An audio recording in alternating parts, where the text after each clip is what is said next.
Dave Hendrick is retired, but he's the former sergeant in charge of the fugitive apprehension team we call FAT. And his job, his only job, when he was doing that, is to find people who have felony warrants and haven't turned up. He has a lot of ways to figure that out. But he was asked to find Jennifer and James Crumbley to make sure they turn themselves in. But one of the other primary goals he has is that they turn themselves in safely. And she was given every opportunity to do that, and she did not. I want to talk to you about something. The judge is going to instruct you that you can consider flight. It's not an element to the crime. I don't have to prove that they fled. The reason we introduce this evidence is she's going to instruct you that you can use that as a sign of consciousness of guilt. What do you do if you know you've done something wrong? You can use that to show consciousness of guilt. And we're going to get to it, but I believe we have shown that beyond a reasonable doubt. He's going to tell you that the defendant, with her husband, immediately began to avoid detection because they're pulling cash out. They're pulling cash out of their son's bank account. They're pulling cash out of their bank account. Where's their son during this time? He's at Children's Village being arraigned with this court-appointed lawyer, where they had the opportunity to go see him, or the opportunity to go to that arraignment, and they did not. Because they never even went, they fled their house and went to a hotel, and then they ended up at an extended stay, and that is where they ultimately left one of the Kias, backed into a parking space. He's going to tell you that he eventually did apprehend the defendant. You've heard a lot about that. And he's going to tell you that there were hundreds of law enforcement officials on the scene when she was apprehended. Luke Kirtley, I know you will not forget him, coincidentally knew a lot about cars, and coincidentally pulled into that parking lot right about the time, and coincidentally had just seen the wanted poster, he called it, with a description of the cars and a photo of the defendant. And coincidentally thought, maybe that's the car.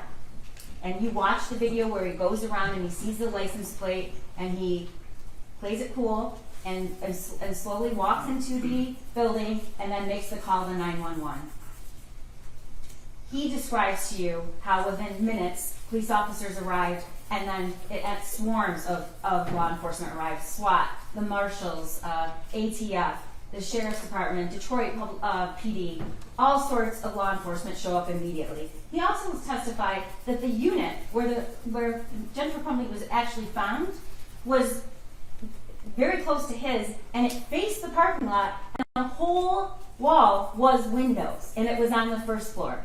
And he's going to tell you that the whole parking lot was lit up with law enforcement, lights, sirens, all kinds of things. Next, we heard from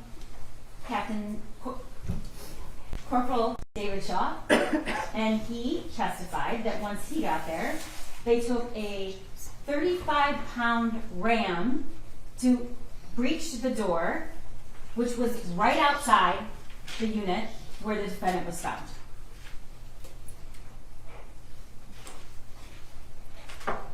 We heard from Brian Deloche. Also, didn't love a lot of things he has to say, but you deserve to know the truth. And the truth is, like it or not, this is who Jennifer Crumbley spent her time with, and she told him that morning, the gun's in my car, and I'm afraid my son's going to do something stupid. Before the shooting, the same day. You've also learned that although their Facebook thread in general was always deleted, after the shooting, it remained, except she deleted, not unsent. Rely on your own memory about what that testimony was. Those were not unsent messages, they were deleted, and you heard Ed Rogrowski tell you that. But these were the two that were deleted. On the run again, and we're fucked. William Creer testified what was found in the building and the art studio where Jennifer Crumbley was found. You saw the photographs. You learned that there was a little over $6,000 in cash. You learned where the phones were found, and the cash, and the purse, in the plastic tub, in another plastic tub with a lid on it, feet away from where the mattress was, and there are other things where you learned all those phones were off. He also testified what else was found. Booze, orange juice, ice, and avocado, bananas, socks, blankets, and that is the room where Jennifer Crumbley was ultimately apprehended. You heard from Lieutenant Willis, who was the officer in charge. He told you what it was like in the school that day. He described the autopsy protocols that were done and how each of those kids died and where they were shot. He told you that both Justin Schilling and Madison Baldwin were shot in a contact wound, which means the gun was either very close or actually touching their head. He showed you the video of the shooting. And again, this is not to incite emotion. The video of the shooting shows Jennifer Crumbley's son taking a stance he clearly knew how to take and was trained to take. And you watched his demeanor and the calculated, cold way he proceeded through those hallways looking for people to shoot. You saw the surveillance of how he ultimately surrendered. Walked out after executing Justin Schilling, laid the gun on a wastepaper basket, laid it safe, took the magazine out, and surrendered. He showed you and introduced the bank records that show you what they were doing after charges were either very soon coming and after they were announced. And he showed you an in-car video of Jennifer Crumbley and her husband, who just a few hours after the shooting embraced, kissed, whatever happens, I love you, don't say anything to the police.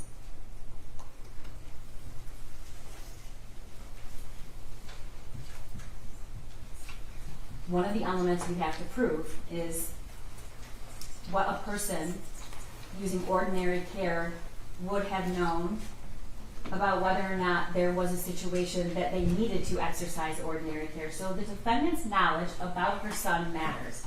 But it's two different stories. It's what she knew before the shooting, and it's what she said she knew after. Before the shooting, she tells Kira, my son's weird. She always refers to him as an oopsie baby. She tells Amanda Holland he's lonely. He's hearing things around the house sometimes. She says, I'm a failure as a parent.